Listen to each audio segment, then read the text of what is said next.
সবাইকে ঈদের শুভেচ্ছা। আমরা কয়েকদিন ব্যক্তিগত সমস্যার কারণে আমাদের চ্যানেলে ভিডিও আপলোড করতে পারিনি।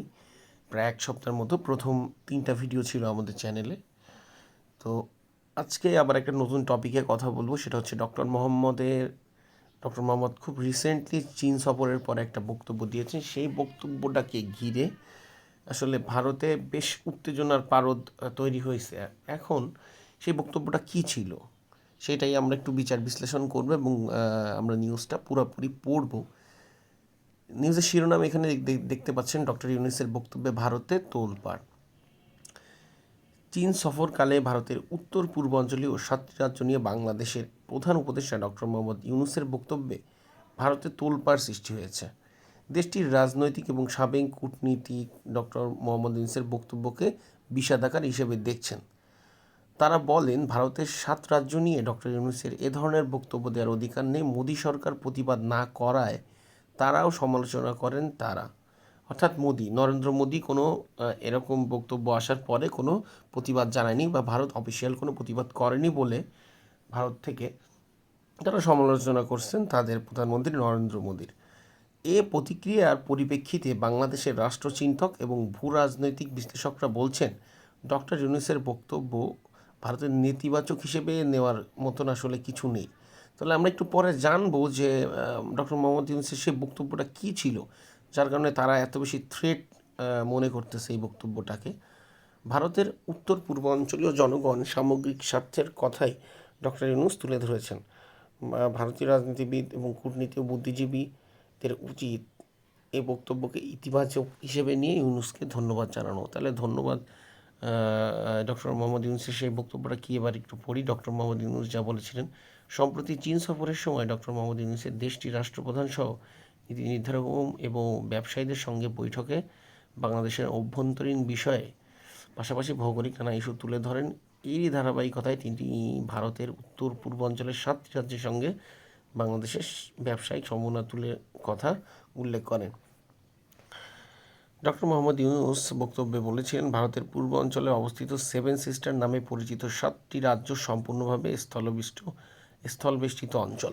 তার মানে এখানে আশেপাশে হচ্ছে ভারতীয় কোনো জলসীমা নাই, কোনো সমুদ্র নাই। একমাত্র আশেপাশের সমুদ্র হচ্ছে বাংলাদেশের আছে সেই 7 সিস্টারে।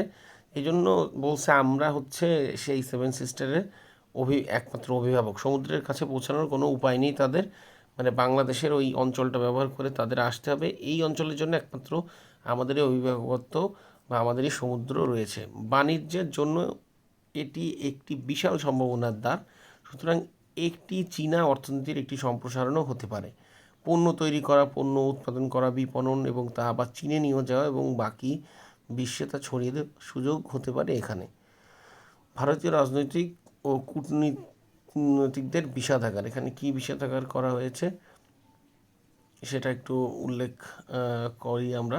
ডক্টর ইউনূসের বক্তব্য নিয়ে ভারতের রাজনৈতিক এবং সাবেক কূটনীতিকরা বিষেধাগার করেছেন। প্রধানমন্ত্রী নরেন্দ্র মোদীর অর্থনৈতিক উপদেষ্টা পরিষদের সদস্য সঞ্জীব সারনাল সামাজিক যোগাযোগ মাধ্যমকে লিখেছেন, ভারতের 7টি রাজ্য লন্ডন কর্ড হওয়ার তাৎপর্য আসলে কী? বাংলাদেশের তথাকথিত গণতান্ত্রিক অভ্যুত্থান সর্বদাই ভারতের বিরুদ্ধে আক্রমণ ছিল। মানে তিনি বলছিলেন যে 24-এর যে গণ অভ্যুত্থান, এখান থেকে ভারতের বিরুদ্ধে সব কথা বলে আসতেছে এবং ভারতকে শত্রু মনে করতেছে। এই জিনিসটাই তিনি উল্লেখ করছে তার বক্তব্যতে। বাংলাদেশে নিযুক্ত ভারতের সাবেক হাইকমিশনার বিনা সিকরি বলেছেন, উত্তর পূর্বাঞ্চল ভারতের অবিচ্ছেদ্য অংশ, তাই ডক্টর ইউনূসের এ ধরনের বক্তব্য দেওয়ার কোনো অধিকার নেই। তিনি বলেন, উত্তর পূর্ব ভারতের বঙ্গোপসাগরে প্রবেশাধিকার নিয়ে বাংলাদেশের সরকারের সঙ্গে আমাদের খুব ঘনিষ্ঠ আলোচনা হয়েছে। এ বিষয়ে আনুষ্ঠানিক চুক্তিও হয়েছে। বাংলাদেশ যদি উত্তর পূর্ব ভারতকে সংযোগের অধিকার দিতে আগ্রহী না হয়, তাহলে বিনিময়ে তারা নদী তীরবর্তী অধিকার আশা করতে পারে না। এছাড়া ভারতের প্রতিরক্ষা বিশেষজ্ঞ প্রফুল্ল বক্সী, আসামের মুখ্যমন্ত্রী হিমন্ত বিশ্ব শর্মা, দেশটির প্রধান বিরোধী দল কংগ্রেসের গণমাধ্যম এবং প্রচার বিভাগের প্রধান পবন খেরা ডক্টর মোহাম্মদ ইউনূসের বক্তব্যকে বিকৃতভাবে উপস্থাপন করে বিষেধাগার করেছেন। ভূরাজনৈতিক বাস্তবতা তুলে ধরেছেন ডক্টর মোহাম্মদ ইউনূস। অধ্যাপক শহীদুজ্জামান এই কথা বলছেন।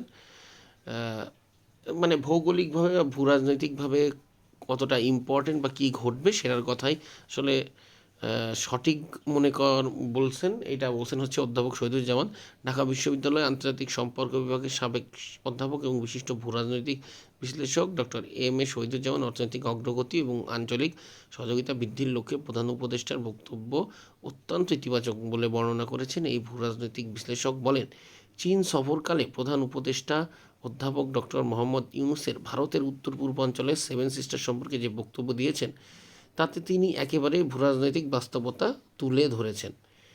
এই অঞ্চলের অর্থনৈতিক উন্নয়নের দ্বার উন্মোচনে বিশাল সুযোগ তৈরি হয়েছে তার বক্তব্যে। এই সম্ভাবনাকে কাজে না লাগিয়ে বাংলাদেশের বিষয়ে বৈরিতার মনোভাব দেখিয়ে ভারত অত্যন্ত নিচু মানসিকতার পরিচয় দিয়েছে। তার মানে এখান থেকে যে চীন এই জায়গাটাকে ব্যবহার করে, যেহেতু সমুদ্র নেই, যাতে ব্যবসা বাণিজ্য করতে পারবে, পণ্য তৈরি করা বা পণ্য আবার খুব দ্রুত এখানে দেওয়া, এমন একটা ব্যবসার একটা সুযোগের কথা কিন্তু ডক্টর মোহাম্মদ ইউনূস বলেছিল। এবং সেটা হচ্ছে সেই সুযোগ কাজে না লাগানো বা সেই সুযোগটাকে নেগেটিভভাবে দেখা, এটার জন্যই ভারত অত্যন্ত নিচু মন মানসিকতার কাজ করছে বলে মনে করছেন ডক্টর শহীদুজ্জামান। ডক্টর শহীদুজ্জামান বলেন, বাংলাদেশের সমুদ্র বন্দর এবং সড়ক মহাসড়কের সুবিধা গ্রহণের বিষয়ে ডক্টর ইউনূসের দেওয়া বক্তব্য ভারতের নেতিবাচক হিসেবে নেওয়ার কিছু নেই। অর্থনৈতিক দৃষ্টিকোণ থেকে সেখান থেকে তিনি কথাগুলো বলেছেন। এ প্রসঙ্গে তিনি বলেন, এই অঞ্চলে কোনো দেশের সঙ্গে ভারতের সম্পর্ক ভালো নেই।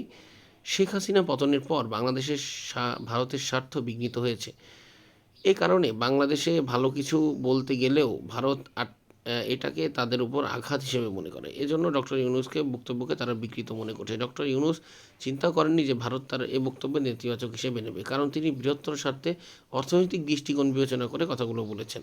তবে একদিক থেকে ভালোই হয়েছে, উত্তর পূর্বাঞ্চলের স্বাধীনতাকামীরা বুঝে গেছেন বাংলাদেশের উন্নয়নের ব্যাপারে তাদের প্রতি সহানুভূতিশীল। চীনও নিশ্চিত হতে পারছে বাংলাদেশের প্রকৃত অর্থেই তাদের মিত্র। ইতিপূর্বে শেখ হাসিনার আমলে বাংলাদেশ, ভারত ও চীন দুদেশকে নিয়ে খেলেছে, অর্থাৎ চূড়ান্ত পর্যায়ে ভারতের পক্ষেই থেকেছে। সুতরাং ভারত অসন্তুষ্ট হলেও চীন প্রকৃত অবস্থা বুঝতে পেরেছে। ডক্টর শহীদুজ্জামান আরও বলেন, ভারতের অসুবিধার জায়গাটা হচ্ছে অঞ্চলে তাদের কোনো বন্ধু নেই, কোনো দেশের সঙ্গে তাদের সম্পর্ক ভালো নয়। তাদের উত্তর পূর্বাঞ্চলের 7 রাজ্য সামরিক শক্তি প্রয়োগ করে ওই প্রদেশগুলোর জনগণকে নিয়ন্ত্রণ রাখতে হচ্ছে। সেখানে ভারতের 9টি ডিভিশন মোতায়েন রয়েছে। বিশাল সামরিক শক্তি দিয়ে ওই এলাকাগুলো নিয়ন্ত্রণ রাখতে হচ্ছে। শেখ হাসিনার পতন হওয়ায় ভারতের স্বার্থ কিছুটা ক্ষুণ্ণ হয়েছে। এই কারণে বাংলাদেশের উন্নয়নের বিষয়ে কিছু বললেই ভারতের গায়ে আঘাত লাগে। ডক্টর ইউনূসের বক্তব্যকেও ভারত ইচ্ছাকৃতভাবে বিকৃত করছে। এতে চীনও বাংলাদেশকে তাদের মিত্র হিসেবে পাচ্ছে এবং নিশ্চিতভাবে তারাও এটি মনে করতে পারছে। এতে ভারত অসন্তুষ্ট হলেও বাংলাদেশের কিছু যায় আসে না, এরকম একটা কথা তিনি লিখেছেন।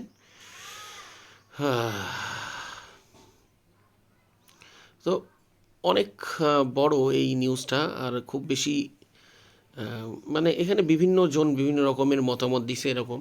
সার্বিক যে খবরটা সেটা হচ্ছে, ডক্টর মোহাম্মদ ইউনূস সেভেন সিস্টারে একটা বাণিজ্যের সম্ভাবনা দেখছিল, যেখানে 7টি রাজ্যতে আসলে সমুদ্রের সাথে কানেক্ট করার কোনো ওখানে অপশান নাই। ভারতীয় সমুদ্র, যেখানে বাংলাদেশের সমুদ্রে কানেক্ট করার হচ্ছে সুযোগ আছে। তাই ডক্টর মোহাম্মদ ইউনূস বলছে এখানে এই অঞ্চলে আমরাই হচ্ছে অভিভাবক, সমুদ্র যেহেতু আমাদের আছে।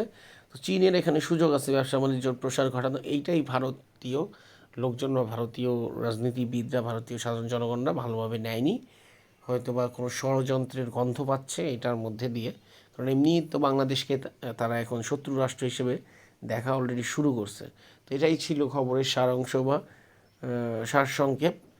ভালো লাগলে লাইক অ্যান্ড সাবস্ক্রাইব করে আমার চ্যানেলের পাশে থাকবেন। পলিটিক্স হাব সবসময় আপনাদের আপডেট খবর দেবে এবং ইউনিক খবর দেওয়ার চেষ্টা করবে। ধন্যবাদ।